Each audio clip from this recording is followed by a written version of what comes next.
Hey, Sarah Potter here. I just got done finishing a super awesome podcast episode for my podcast, Dopamine Deficient.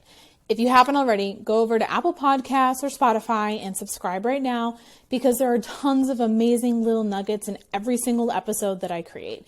I make the podcast myself, and I really love doing it because I love hearing everyone's stories, and I'm really excited about today's story. So listen to this small little clip, then head over to Apple Podcasts and Spotify to finish the rest of the episode. I promise you're not going to be disappointed.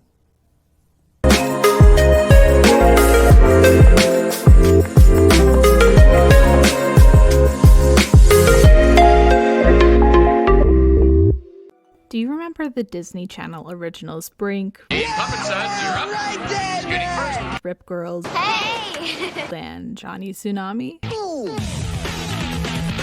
I lived for those shows as a kid.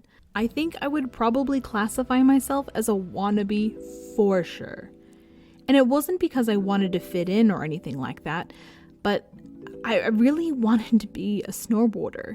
And I really wanted to learn how to be a great rollerblader and a surfer. The problem was I was growing up in Washington State, where the water is cold and not great for surfing. The mountains are okay when it comes to potentially skiing or snowboarding, but not the best. And there's plenty of hills. So I threw myself into rollerblading, and I absolutely loved it until I skinned both of my elbows and knees in a massive blowout. At the time of that accident, I was 12, and I began to start thinking, why am I so interested in these things? What is my purpose in life? What do I want to be? Who do I want to be? I would purchase things like Snowboarder magazine or Surfer magazine and really just try to envelop myself in those themes and what it might be to be a professional surfer or snowboarder. I knew at the tender age of 12 that there was a very slim chance of me even remotely being capable of being a professional sports person. But that didn't stop me from creating these imaginary versions of myself where I was that snowboarder, I was that super awesome surfer or rollerblader. Learning about and creating your identity as an adolescent is incredibly important when it comes to mental growth. So in our younger years, we spend a lot of time trying out different things, testing out different sports, joining theater club, being part of speech and debate or sports, all in an effort to figure out who we are and what our purpose is in life. So for someone like Jess, who's our guest today, who did nothing but ski and snowboard from age 2 until she retired in her 20s, all she was snowboarding. She learned how to find herself during her snowboarding career as a teenager. So when a major life event happened in her early 20s, she was forced to go through a shocking revelation. What were some of the emotional impacts of all of this? You know, you mentioned that some of this carried through when you came home from the mountain. How did this impact your ability to socialize with other girls on a deeper level? Like, let's dig into that a little. Yeah, I mean, it made it difficult. I also, when you're young, and something that I've always noticed, I was friends with the boys, so I would get to hang out with them all the time and things like that. They weren't like taking me on dates or anything, but I was always with them. It did stem, in hindsight, a lot of jealousy that I didn't understand at the time. So girls weren't always very nice to me. Even if on the surface they were, I did deal with like a lot of like people talking behind my back a lot of the time. It was not something I understood at the time, why they did it or anything like that as an adult and as an adult-ish person. I've done a lot of work to understand those things and to also forgive them because I understand them. But it was hard because I would come home and I would gravitate more towards guys because they just tended to be nicer to me because they had nothing to be jealous of. I'm sure some of them had crushes that I was unaware of because I was aloof to these things, but it was always a transition, and I definitely would always have a time where I'd be like trying to be more girly or things like that. I'll never forget the principal or the headmaster of Mount Snow Academy at the time, we had a like banquet, and she asked me if I had anything nice to wear. But the boys were wearing like khakis and t-shirts. Yeah. So there was like a different expectation that like I would show up in a dress and my hair done, and she asked me to put makeup on, and like I was like I was like probably 14, 15. I went home. I used to put makeup on. I did my hair, but I'm in the Yeah. mountains, like snowboarding every day. Like that's just not Not a something I do priority. here. Yeah, it wasn't my Yeah. priority. So there was just like always these little digs at my femininity that were constantly being thrown at me that maybe I didn't realize at the time. But as I said, I find my girl tribe eventually, and that Yeah. starts to change because I find other women that are, or I get, yeah, we'll call them women. We become women much younger. So other women that were struggling with the same things, that were also coming from smaller mountains, maybe where they were the only girls, and then we all found each other. Yeah. So that was, like I said, that was a game changer. Before you find your girl tribe, you have your gender and your femininity constantly in question. How did that impact you emotionally before you met all the amazing women that came into your life?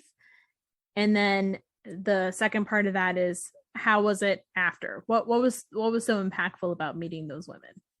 Okay, yeah. So I had great role models. So Kelly Clark, Jamie Anderson, they were recognized for their talent more than anything. And I think ultimately that's all I actually wanted. I just wanted people to stop saying you're good for a girl.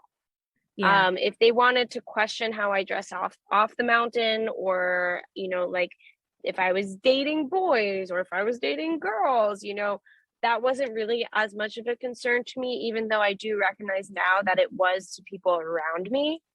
I think ultimately what really got me through it was the focus on that. I was always raised that if you work hard, if you do well, your talent, your work will speak for itself.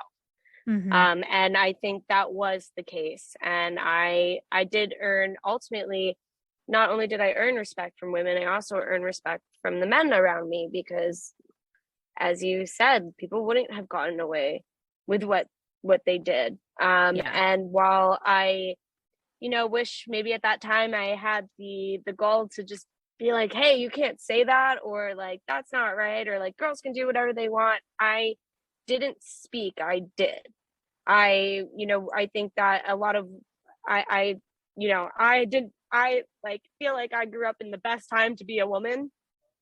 And I was almost taught that like your actions speak louder than your words. So if you have something to prove, don't say it, do it. So for me, it was like, if you don't think I'm feminine, that's fine, but like, I'm good at this, I'm going to keep doing it, and I'm going to work hard for it. And I think that's really what got me through it, is that I didn't see the gender, I saw the sport.